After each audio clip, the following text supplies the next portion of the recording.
नमस्कार साथियों, मैं पंकज सिंह मेरे YouTube channel GK by Pankaj Singh में आप सभी का स्वागत करता हूं।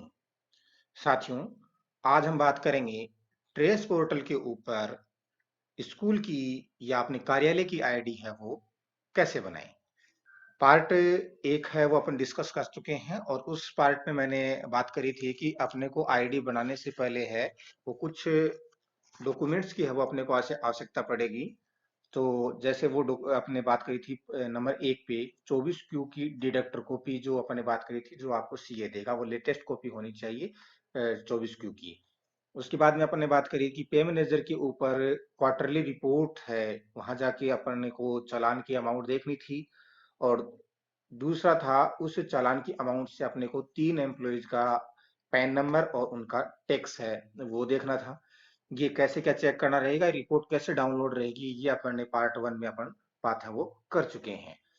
और तीसरी जिस चीज की अपने को आवश्यकता रहने वाली है वो रहेगा अपने डीडीओ साहिबान की पैन नंबर, उनका नाम और एक उनके ई फिलिंग पोर्टल के आईडी वो पासवर्ड चाहिए। आईडी तो उनका पैन नंबर ही होता है। ये डीडीओ साहिबान के पर्सनल की बात कर रहे हैं अपन, पर्सनल ई फिलिंग पोर्टल जहां से अपने को आईटीआर है वो ऑनलाइन है वो करते हैं। तो डीडीओ के पैन नंबर और उनके ई फिलिंग पासवर्ड की जब हमें आवश्यकता पड़ेगी वो हम अगले वीडियो में बात करेंगे। अभी जो रहेगा अपने को ट्रेस पोर्टल तक ही अपन आज का अपना वीडियो है वो समाप्त करने की कोशिश करेंगे, क्योंकि ई फिलिंग के ऊपर भी अपने को है स्कूल की आईडी बनानी पड़ेगी। क्योंकि जैसे हम एज ए पैन यूजर होने के नाते हम फॉरम नंबर 16 होने के बाद में आईटीआर को ऑनलाइन करते हैं, वैसे ही अपने स्कूल का अपने पास में टैन नंबर होता है।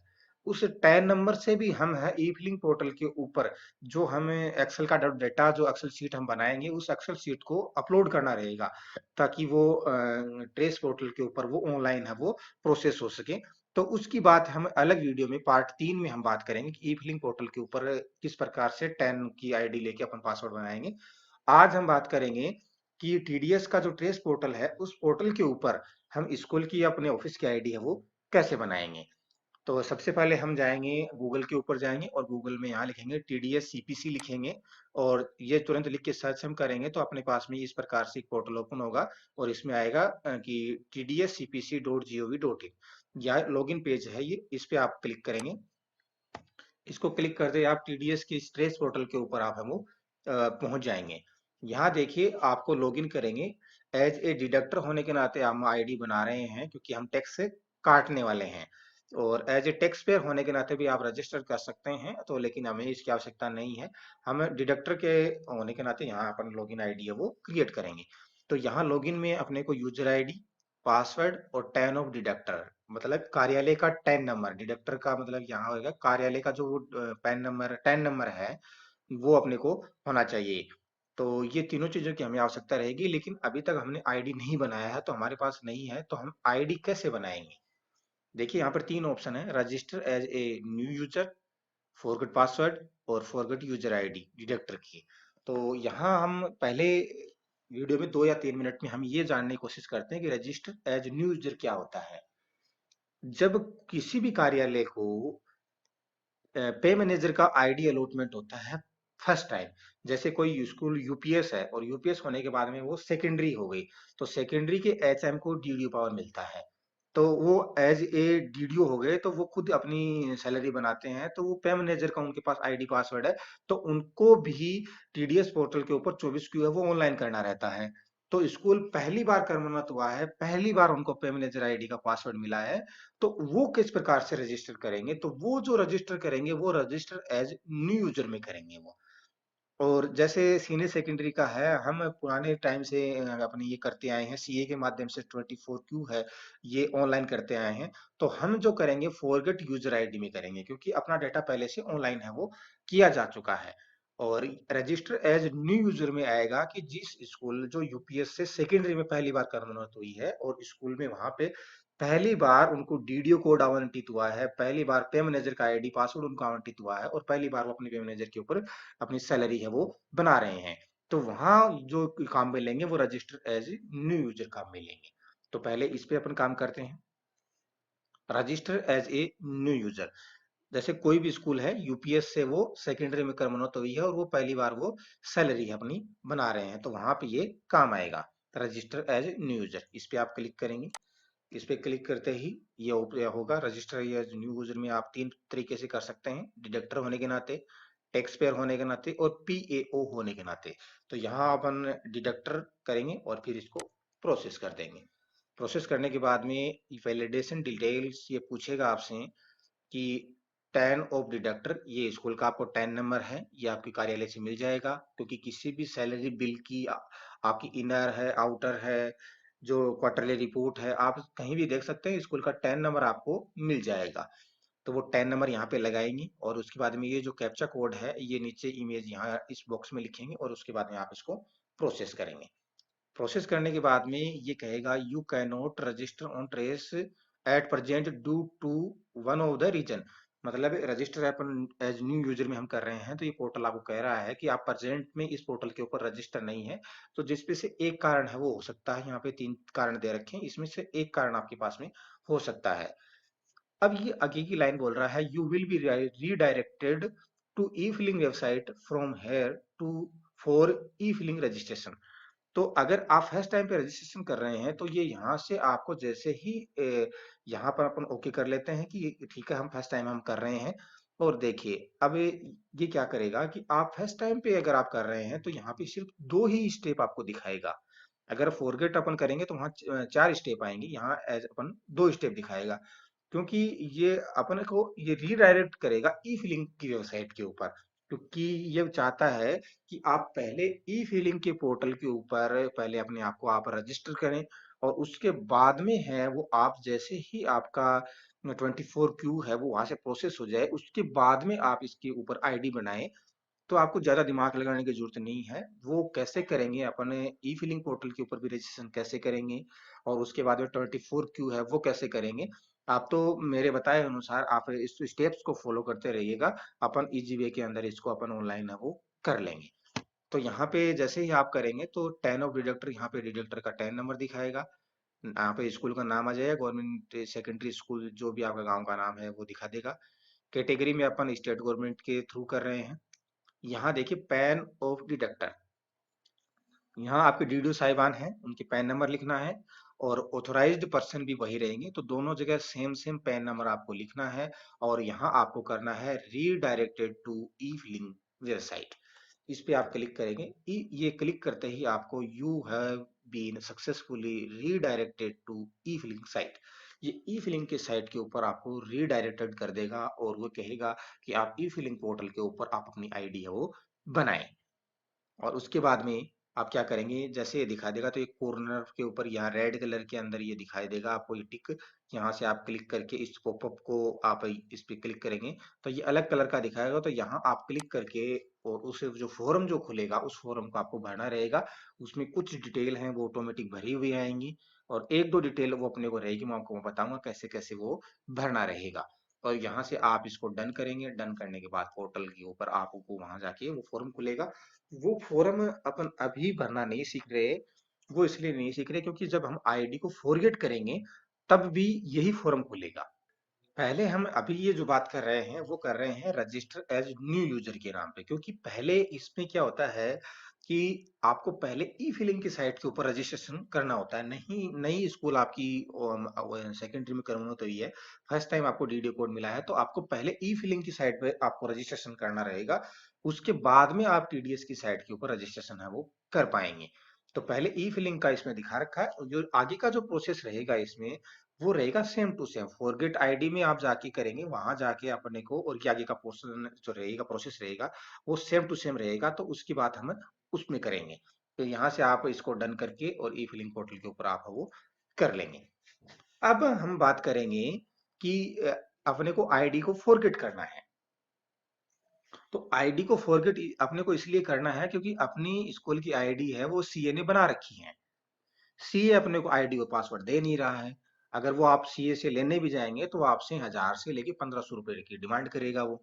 तो हम एज ए आईडी लेने के लिए हम 1000 से 1500 रुपए अपने को खर्च करने की आवश्यकता नहीं है। क्योंकि हम 1000 से 1500 रुपए उसको दे के भी आ गए तो उसको आप किस कहाँ दिखाएंगे आप। किस मद से आप उसको वापस विड्रॉ करेंगे, तो ये अपने पास में समस्या रहेगी। तो अपने पास में अगर ऑप्शन अवेलेबल है फॉरगेट करने का, तो हम फॉरगेट ही कर लेंगे, सीए के पास में अपने को जाने की आवश्यकता नहीं है। तो अपन क्या करेंगे, फॉरगेट यूजर आईडी पे अपन क्लिक करेंगे एज ए डिडक्टर होने के नाते। फिर वो आपसे टैन नंबर मांगेगा कि कार्यालय का जो टैन नंबर है, डिडक्टर का टैन नंबर है, वो लगाइए, इमेज लगाइए इसमें और आप इसको प्रोसेस कर दीजिए। अब प्रोसेस करने के बाद में देखिए यहाँ जो खुलेगा वो खुलेगा कि इस आईडी से 24Q 2020-21 का Q4 है, वो सबमिट किया जा चुका है। अब ये यहाँ पे ये मांगेगा कि आपके Q4 है, आपने सबमिट कर दिया है। और जिस पे हम बात कर रहे थे पे मैनेजर से क्वार्टरली रिपोर्ट डाउनलोड करने की, और जो 24Q की रिसिप्ट अपने पास में होना चाहिए, वो अभी यहाँ पे अपने को काम आएगी वो। तो ये देखिए यहाँ पे ये 5 स्टेप दे रखी हैं, अपन इसको पांचों स्टेप्स को फॉलो करते हुए इसको कंप्लीट करेंगे, तब जाके अपने को कार्यालय की आईडी अपने को बनेगी। तो स्टेप है वो छोटी छोटी रहेंगी, ज्यादा इसमें कोई इतनी कोई डिटेल है वो अपने को जरूरत नहीं, क्योंकि डिटेल जो थी वो अपने संकलित पहले कर ली है। तो अपने को क्या करना है कि फोर्थ क्वार्टर की डिडक्टर कॉपी अपने पास में है, क्योंकि ये दिखा रहा है कि जो टैन नंबर आपने जिससे आप आईडी को फॉरगेट कर रहे हैं, उस टैन नंबर से Q4 है वो प्रोसेस हो चुका है। और अब अपने को उस Q4 की डिडक्टर कॉपी है, उस डिडक्टर कॉपी के ऊपर कॉर्नर के ऊपर देखिए टोकन नंबर लिखा हुआ है वहां पे, वो टोकन नंबर अपन यहाँ पे सबमिट करेंगे। तो वो टोकन नंबर अपने यहाँ लगाएंगे। और उसके बाद में देखिए नीचे की यहाँ पे टिक बॉक्स मांग रहा है, ये कह रहा है कि please select if the payment was done by book adjustment for government deductor। Upon government deductor हैं और उसी के नाते अपन आईडी फॉरगेट कर रहे हैं, तो अपने पास में पीआईएन नंबर होगा, बुक एडजस्टमेंट नंबर अपने पास में होता है। तो हम यहाँ पे टिक करेंगे, यहाँ पे टिक करेंगे। देखिए यहाँ पे अपने को टिक पार्ट 1 में अपन यहाँ टिक कर देंगे। टिक करेंगे तब क्या होगा कि ये बीएसआर कार्ड कोड का जो रिसिप्ट नंबर का जो कॉलम होगा, ये ऑटोमेटिकली ब्लैंक हो जाएगा ये, क्योंकि ये बीएसआर रिसिप्ट नंबर है, ये प्राइवेट कंपनीज के लिए होता है। तो ये अपने को अब आप गवर्नमेंट डिरेक्टर होने के नाते रजिस्ट्रेशन कर रहे हैं, तो इसमें से 2-3 कॉलम है, ये ऑटोमेटिकली ही ये आपको ये ब्लैंक ब्लॉक दिखा देगा। ये रिसिप्ट नंबर वाला दिखा देगा, ये चालान का डीडीओ वाला दिखा देगा, और नीचे ये सीडी रिकॉर्ड नंबर वाला दिखा देगा। हमको जो आईडी के जो आगे का डेटा जो फिल करना है वो रहेगा date on which tax deposit. यहाँ आपको करना है Q4 का जो हमने बात करी, फोर्थ के जो डेटा हमारे पास में है, हमने फोर्थ क्वार्टर के अंदर आपको ध्यान होगा तो 31 मार्च तक का जितना पे मैनेजर से हमने डेटा को डिटेक्ट किया था, वो हमने चालान के द्वारा Q4 में है वो सबमिट करवा दिया है। और ये सूचना जो मांग रहा है Q4 की सूचना मांग रहा है कि फोर्थ क्वार्टर नंबर 4 आपने ऑनलाइन किया है, उसकी डिटेल देनी है अपने को। तो सबसे पहले अपने को डिडक्टर के, आप देखिए यहाँ पे Q4 के अपने को टोकन नंबर दे दिए हैं। टोकन नंबर देने के बाद में हम यहाँ पे टिक कर देंगे, और टिक करने के बाद में देखिए यहाँ पे डेट विच टैक्स डिपॉजिट, तो ये महीने की एंड तारीख होगी। और हमने क्या किया कि डेटा जो हमने कलेक्ट कर रखा है वो हमने मार्च माह का Q4 है, Q4 को अप्लाई करने की अंतिम तिथि थी 31 मार्च तक। तो हमें महीने की एंड की डेट लेते हैं हमेशा इसमें। तो टैक्स हमने डिपॉजिट करवाया 31 मार्च 2021 को, वो डेट भर देंगे। और उसमें आपने चालान की अमाउंट, जो टोटल अमाउंट हमने पार्ट फर्स्ट में मैंने आपको बात करी थी कि उसमें हमने देखा था कि ये चालान के जो टोटल अमाउंट है वो कैसे देखते हैं। तो अगर आपको ये समझ में नहीं आ रहा है तो आप वो फर्स्ट वाला वीडियो जाके देख सकते हैं, तो उसमें मैंने बता रखा है कि कैसे आप इसकी चालान की अमाउंट है वो देखेंगे। वो यहाँ पे आप चालान की अमाउंट लगा देंगे। अब आगे का जो रहेगा, तो ये कहेगा कि जो आपने जो चालान जो 31 मार्च 2021 को भरा है, उसकी जो चालान अमाउंट आपने लिखी है, ध्यान रखें अगर चालान अमाउंट पैसों में या फिर जैसे 1987.00 हो, तो आप इसको राउंड फिगर में नहीं है तो एज इट इज जो है ना वो यूं क्यों लिखेंगे आप उसमें। और अगर वो पूरा का पूरा है तो आप उसमें पूरा का पूरा फिट कर देंगे इसमें चालान अमाउंट, जिसमें जो पे मैंने जैसे अपने जो क्वार्टरली रिपोर्ट निकाली है उसको एज इट इज अमाउंट को यहाँ पे आप उतार देंगे। उसके बाद में ये मांग रहा है कि पैन एज इन स्टेटमेंट, ये 3 कार्मिकों के जो हम बात कर रहे थे पैन नंबर की, पैन नंबर यहाँ लिखेंगे और उस पैन से कितना अमाउंट हमने उस मार्च के महीने में डिडक्ट किया है। अपने को तीनों माह का नहीं करना है उसमें, मैंने एक बात करी थी पार्ट फर्स्ट में कि चालान का जो अमाउंट है वो 3 एम्प्लॉइज का अपने को लेना है, उन एम्प्लॉइज का जो टोटल चालान है वो यहाँ पे अपन फिट करेंगे। दूसरे एम्प्लॉइज का यहाँ पे पैन नंबर लिखेंगे, उसका अमाउंट, थर्ड का पैन नंबर और उसका अमाउंट। ध्यान रखें यहाँ पे PAN as a statement PAN number लिखना है यहाँ पे, कार्मिक का नाम नहीं लिखना है, यहाँ पे पैन नंबर लिखना है। तीनों के पैन नंबर लिखेंगे और उस पैन से डिडक्ट हुई जो राशि है वो लिखेंगे आप यहाँ पे। ध्यान रखें, अगर फर्स्ट टाइम अगर आप क्वार्टरली किसी अप्लाई कर रहे हैं स्कूल के अंदर और वहाँ पे कार्मिक जैसे 3 से कम कार्मिक है तो आप 2 कार्मिकों का उसमें आप डेटा लिख देंगे। बाकी अगर 3 या 3 से अवेलेबल ज़्यादा कार्मिक हैं तो आपको 3 का उसको मिनिमम आपको देना ही रहेगा। उसके बाद में आप इसको प्रोसेस कर देंगे। प्रोसेस करेंगे तो ये डेटा जैसे ही स्टेप 2 से स्टेप 3 पे आपको लेके चला जाएगा और अगर वो रिकॉर्ड मैच नहीं खाएगा तो आपको वहीं बता देगा कि आपको रिकॉर्ड है वो मैच नहीं हुआ है। तो आप दोबारा से ये चेक करेंगे क्योंकि ये डिटेल है ये अपने को क्वार्टरली रिपोर्ट से हम भर भर रहे हैं। तो आप दोबारा से देख लीजिएगा और उसके बाद में वहां से उसको फिल कर दीजिएगा। उसके बाद में 10 ऑफ डिडक्टर यहाँ 10 नंबर दिखाएगा, नाम दिखा देगा आपका कार्यालय का, कैटेगरी आपको दिखा देगा डिडक्टर की स्टेट गवर्नमेंट और पैन ऑफ डिडक्टर यहाँ नोट पैन नोट अवेलेबल दिखा रहा है। आप इसको क्या करेंगे, इसको बैक स्पेस से इसको तो कट कर देंगे और कट करने के बाद में आप अपने डीडीओ साहिबान के है जो उसके पैन नंबर उनके पैन नंबर लिखेंगे और ऑथराइज्ड पर्सन में भी आप उन्हीं के पैन नंबर लिखेंगे और डीडीओ साहिबान की date of birth authorised person है और उनकी डेट ऑफ बर्थ यहाँ पे आप लिखेंगे। कार्यालय में कई बार क्या होता है कि अपने स्कूल वगैरह में तो डीडीओ साहिबान ही है वही ऑथराइज पर्सन होते हैं। बड़े बड़े कार्यालय होते हैं वहां पे एज ए डिडक्टर कोई दूसरा आदमी होता है और उसके लिए ऑथराइज जो पर्सन होता है वो उसी से दूसरे को बनाए हुए रखते हैं। तो उस केस में आप यहाँ पे चेंज होता है लेकिन अपने यहाँ पे जिला स्तर पे अपन बात करें वहां पे डिडक्टर होता है वही ऑथराइज पर्सन होता है तो वो उसमें आप उसमें करेंगे आप या फिर डीडीओ साहिबान है वो किसी को ऑथराइज और कर दें तो वो अलग इश्यू रहेगा उसमें। बाकी अपने को एज ए डीडीओ साहिबान है हमारे तो उन्हीं की ही अपने को इसमें डेटा फिल है वो करना रहेगा।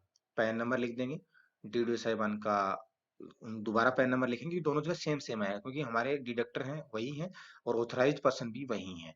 फिर उनका अपने को डीओबी ऑफ ऑथराइज्ड पर्सन उनका डीओबी अपन लिखेंगे, डीओबी है वो कैलेंडर से सिलेक्ट कर लें और कैलेंडर से आप सेलेक्ट नहीं करते हैं तो ये जो फॉर्मेट रहेगा 12 माइनस डीईसी माइनस 1980 इस प्रकार के फॉर्मेट में आपको इसमें करना रहेगा। ये फिल कर देंगे। ये फिल करने के बाद में आपको कम्युनिकेशन जो एड्रेस है वो आपको मांगा जाएगा।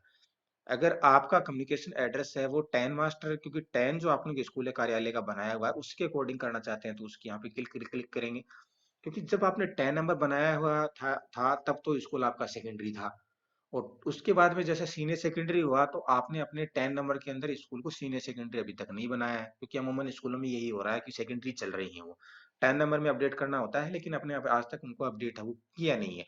तो आप अगर सेकेंडरी स्कूल का अपन कर रहे हैं तो वो यहाँ पे 10 नंबर से डेटा फेच कर लेगा, जैसे आप इस पे क्लिक करेंगे तो ये ऑटोमेटिक सारा डेटा फेच कर लेगा यहाँ पे।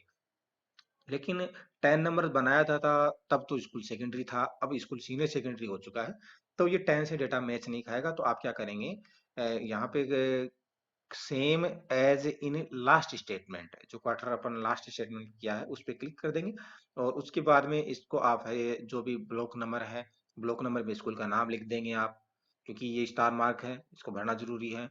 आप गांव का नाम लिख देंगे, पोस्ट ऑफिस लिख देंगे, लोकेलिटी आपका जो ब्लॉक का नाम है वो आ जाएगा यहाँ पे। एक बार दोबारा देख लीजिए, यहाँ पे ब्लॉक का ब्लॉक नेम है, यहाँ पे डायरेक्ट स्कूल का नाम लिखेंगे गवर्नमेंट सीनियर सेकेंडरी स्कूल सिर्फ इतना लिखेंगे। विलेज का लिख देंगे तो गवर्नमेंट सीनियर सेकेंडरी स्कूल आगे विलेज का नाम आ गया। पोस्ट ऑफिस लिख देंगे और एरिया या लोकेलिटी में आप क्या करेंगे आपका स्कूल का ब्लॉक का नाम लिख देंगे, यहाँ पे कौन सा ब्लॉक है जिस ब्लॉक से आप बिलोंग करते हैं वो ब्लॉक का नाम लिख देंगे और डिस्ट्रिक्ट का नाम आ जाएगा यहाँ पे। फिर आपका स्टेट आ गया और पिन कोड आ गया। इस प्रकार से आप इसको डेटा को फिल करेंगे तो ये सही रहेगा क्योंकि यही जो डेट एड्रेस है वो अपने को हर बार जब हम क्वार्टर ऑनलाइन करेंगे तो अपने को वहां पे मास्टर डेटा है वो वहां पे फिल करना रहेगा। तो इस प्रकार डेटा आप इसको कर लें। फिर कम्युनिकेशन का जो रहेगा हमारा तो उसमें 10 मास्टर का सेम करेंगे तो भी नहीं फैच करेगा ये और क्योंकि उस टाइम का डेटा अलग होता है, उस टाइम में मोबाइल ना ही तो मोबाइल नंबर दर्ज किए हुए थे ना कोई मेल आईडी उसमें किया हुआ था। तो अगर आप करेंगे तो भी ब्लैंक आएगा इसमें और अगर किया होगा तो उस टाइम पे वो दूसरे एचएम थे अभी दूसरे हैं तो वो हुआ नहीं वो मामला। मोबाइल नंबर अपने को कंपलसरी रहेगा +91 दे रखा, आगे के 10 डिजिट है वो आप दे देंगे।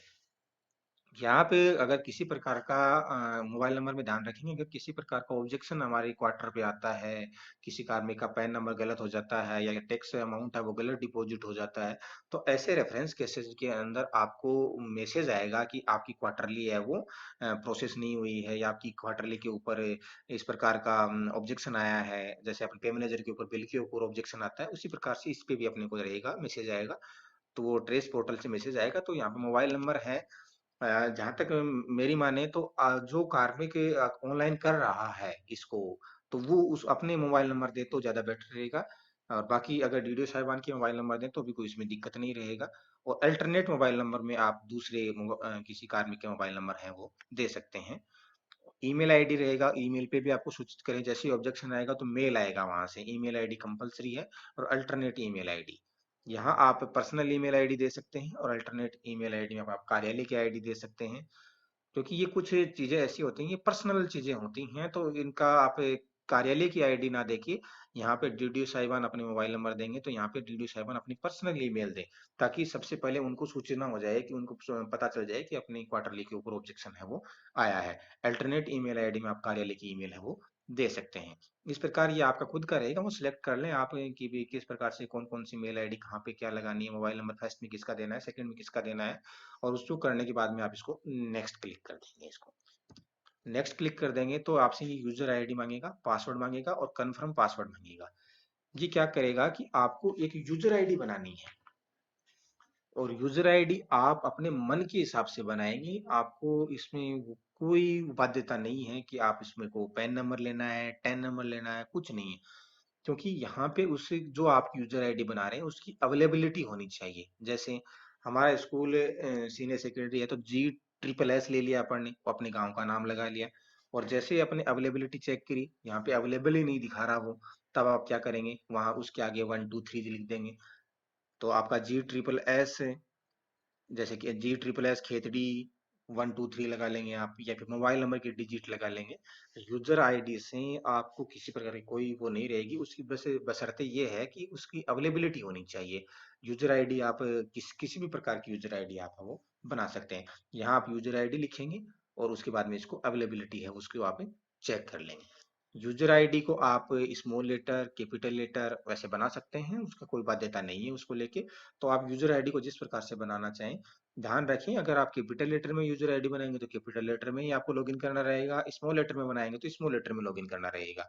यहाँ आप जिस तरीके से जो भी बनाना चाहें, जो भी इसमें आप काम में लेना चाहें, कोई सिंबल वगैरह आप उसको आप काम में लेके आपको बनाना है। और यहाँ पे अवेलेबिलिटी चेक करनी है। अवेलेबिलिटी अगर आपको यस कर दे, तो आप फिर क्या करें, उसका पासवर्ड है वो क्रिएट करेंगे। पासवर्ड आपको 8 डिजिट का करना है। उसके अंदर एक सिंबल रहेगा, एक कैपिटल लेटर रहेगा। यहाँ पे पासवर्ड की पॉलिसी है, ये आपको बता देगा वैसे। तो एक सिंबल ले लेंगे आप, @ ले लेंगे, हैश ले लेंगे। उसके बाद में आप 6 डिजिट से का नाम लेंगे, आप किसी प्रकार का स्कूल का नाम ले सकते हैं, जैसे पेमरेज का अपन पासवर्ड बनाते हैं वैसे। उसमें एक अल्फाबेट बड़ा होना चाहिए, और उसके बाद में न्यूमेरिक 2 3 है वो, क्योंकि न्यूमेरिक होना चाहिए, क्योंकि 8 डिजिट का पासवर्ड होना चाहिए, ये ध्यान रखना है अपने को। तो 8 डिजिट को में आप कैसे करेंगे, एक जैसे @ हो गया, उसके बाद में नाम हो गया, और उसके बाद में आप इन गिनती ले सकते हैं, आप 1 2 3 4 ले सकते हैं, 9 8 7 ले सकते हैं, आपका जो भी रहेगा वो आप इसमें ले लेंगे। और बाकी अगर आपको समझ में नहीं आया, तो ये देखिए हम क्वेश्चन मार्क है, ये इस पे क्लिक करके आप उसकी पासवर्ड की पॉलिसी को चेक कर सकते हैं कि किस प्रकार की पासवर्ड पॉलिसी को ये एक्सेप्ट करेगा। उस हिसाब से इसमें 8 डिजिट का पासवर्ड है वो आपको बनाना रहेगा। उसके बाद में जो पासवर्ड ऊपर बनाया है वो आप नीचे लिखे कन्फर्म कर लेंगे, और कन्फर्म करने के बाद इसको क्रिएट अकाउंट कर देंगे।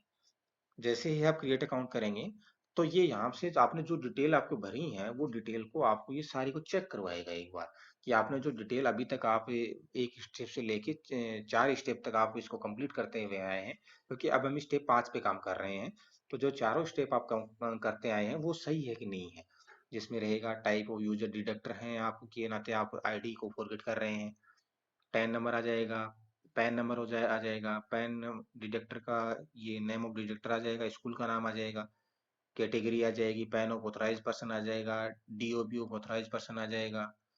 उसके बाद में आप जो डीडीओ साहिबान हैं उनके पिताजी का नाम आ जाएगा, डेजिग्नेशन आ जाएगा, किस डेजिग्नेशन है, यहाँ पे HM की कर रहे हैं तो HM आ जाएगा, हेडमास्टर आ जाएगा, और प्रिंसिपल साहब तो प्रिंसिपल साहब आ जाएगा उसमें। और अगर आप जैसे ऑथराइज पर्सन है, वो आप डीडीओ साहिबान की एम्प्लॉय है, तो यहाँ पे यस आ जाएगा। अगर एम्प्लॉय नहीं है, क्योंकि डीडीओ साहिबान खुद ही है, वो एज ए डायरेक्टर है, तो यहाँ पे नो एन आ जाएगा, नो आ जाएगा। कम्युनिकेशन एड्रेस पे आपने जो फिल किया है वो आ जाएगा यहाँ पे। और उसके बाद में कम्युनिकेशन डिटेल के अंदर जो मोबाइल नंबर वगैरह फिट किया है आपने, मेल आईडी जो दिया है वो यहाँ पे आ जाएगा। और आपके ने जो यूजर आईडी जो बनाई है वो यूजर आईडी यहाँ पे शो हो जाएगी। अगर आप इन सभी डिटेल्स के अंदर किसी प्रकार का करेक्शन करना चाहते हैं तो आप एडिट पे चले जाएं। और ये अगर ये आप किसी प्रकार का एडिट नहीं करना चाहते, सारे डिटेल्स हम वो कंफर्म है, ओके हैं, तो आप इसको कंफर्म करेंगे। जैसे ही कंफर्म करेंगे, तुरंत रजिस्ट्रेशन रिक्वेस्ट सक्सेसफुली सबमिटेड हो जाएगा। अब ये क्या कह रहा है, आपको यहाँ देखना, अभी तक रिक्वेस्ट है वो सबमिट हुआ है, क्योंकि आईडी अभी तक अप्रूव नहीं हुआ है। क्योंकि ये क्या कह रहा है कि एक्टिवेशन लिंक है, उसमें कोड है, वो सेंड किया गया है, कहाँ पे, ईमेल एड्रेस पे सेंड किया गया है और मोबाइल नंबर पे सेंड किया गया है। जो आपने फर्स्ट ईमेल एड्रेस और मोबाइल नंबर आपने दिया है, उस पे आपको ये जो कोड है, ये कोड है वो भेजे गए हैं। और उसको क्या करना है, आपको मेल खोलना है, मेल के ऊपर रजिस्टर एक्टिवेशन लिंक है, उसको आप 48 घंटे के भीतर भीतर आपको उसमें वहां जाना है और वहां उस लिंक पे क्लिक करना है। अन्यथा 48 घंटे के बाद में वो अकाउंट है वो डीएक्टिवेट हो जाएगा। वहां पे वो लिंक आपके कोई काम का नहीं रहेगा। 48 आवर्स के अंदर अंदर आपको उस अकाउंट को क्लिक करके और उसमें अंदर ईमेल एड्रेस और मोबाइल का जो मोबाइल पे पासवर्ड है उन दोनों को वहां पे फिट करना रहेगा, तब जाके आपका अकाउंट है वो क्रिएट होगा। अब ध्यान रखना है, एक्टिवेशन कोड 1 है, वहां तो सेंट ईमेल पे जो कोड भेजा गया वो आएगा, और एक्टिवेशन कोड 2 के अंदर आएगा वो जो एसएमएस के थ्रू कोड भेजा गया है वो आएगा। किस प्रकार का मेल आएगा वो अपन चेक करते हैं। आप इसको यहाँ से गो टू होम पेज कर देंगे और यहाँ से इस पोर्टल का काम है वो कंप्लीट हो जाएगा। देखिए, registration successful on trace portal के ऊपर यहाँ पे जो दिखा रखा है कि गवर्नमेंट स्कूल का अगर नाम आ गया, और रजिस्ट्रेशन ये 10 नंबर है, ये सक्सेसफुली कंप्लीट हो गया ट्रेस पोर्टल के ऊपर, और ये एक्टिवेशन लिंक है, इसकी बात कर रहा है। इस एक्टिवेशन लिंक के ऊपर जाके अपने को रजिस्ट्रेशन करना रहेगा। एक्टिवेशन का कोड है, जो अपने को मेल वाला कोड है, वो यहाँ नीचे लिखा हुआ मिलेगा। वो आप क्या करेंगे, यहाँ से कॉपी कर लेंगे उसको, राइट क्लिक करके माउस की तरह से कर्सर की सहायता से कॉपी कर लेंगे और इस पे क्लिक कर लेंगे। क्लिक करते ही ये पोर्टल के ऊपर लेके चला जाएगा। अब कैसे प्रकार रहेगा, जैसे ही क्लिक करेंगे तो ये आपको यूजर आईडी जो आपने स्कूल में बनाया है वो user ID, code send through email वो यहाँ पे लिख देंगे, और मोबाइल के एसएमएस के थ्रू अगर आया है वो आप यहाँ पे सेंड कर देंगे, और उसके बाद में इसको सबमिट कर देंगे। जैसे ही सबमिट करेंगे, एक्टिवेशन सक्सेसफुल है वो आपका हो जाएगा। You may now log in to TRACES. इस पोर्टल के ऊपर अब आप है वो लॉग इन है वो कर सकते हैं। तो ये रहेगा इसमें। तो अब इसमें एक पार्ट और बचा है अपना। वो पार्ट क्या बचा है कि ई फिलिंग के पोर्टल के ऊपर आप रजिस्ट्रेशन है वो कैसे करेंगे। क्योंकि मैं जो अभी ये जो आईडी आपको बना के दिखा रहा हूँ, इसका मैंने पहले Q4 सबमिट है वो कर दिया, और उस टाइम पे मैं उसके ई फिलिंग पोर्टल के ऊपर ऑनलाइन करते टाइम पे स्क्रीनशॉट निकालना मैं भूल गया था। अब मेरे को जैसे ही किसी साथी का जो Q4 के किया हुआ और फॉरगेट फॉरगेट करने के लिए जो मेरे को आईडी मिलेगा, वहां से मैं आपको ई फिलिंग पोर्टल के ऊपर किस प्रकार से अकाउंट बनेगा, कौन कौन सी डेटा फिल करना रहेगा और आप कैसे करना रहेगा, वो मैं नेक्स्ट वीडियो में बताने वाला हूँ। और ये जो इतनी प्रक्रिया रहेगी, ये आप इसमें वीडियो के थ्रू आप समझ लें, और कोई समस्या हो तो आप मेरे को अपने कमेंट बॉक्स में लिख सकते हैं आप, तो मैं उसको वहीं कमेंट बॉक्स के अंदर तुरंत है वो रिप्लाई है वो आपको मैं कर दूंगा। 10 मिनट 15 मिनट या 2-4 घंटे में आपको मैं जब भी देखूंगा पोर्टल के उसमें मैसेज को, मैं आपको वहां से रिप्लाई है वो कर दूंगा। आपको इसमें घबराने की कोई जरूरत नहीं है। एक बार आईडी बनने के बाद में आप बहुत ही इजी तरीके से, आप जैसे अगर आपको पे मैनेजर आ रहा है तो आप ऑनलाइन ये क्वार्टर को भी आप इजी वे में आप कंप्लीट कर सकते हैं। ये मेरा आपसे वादा है। तो अपन ये वीडियो अपन अभी यहीं समाप्त करते हैं। अगला नेक्स्ट वीडियो है वो अपन तुरंत जल्द जारी करेंगे। धन्यवाद।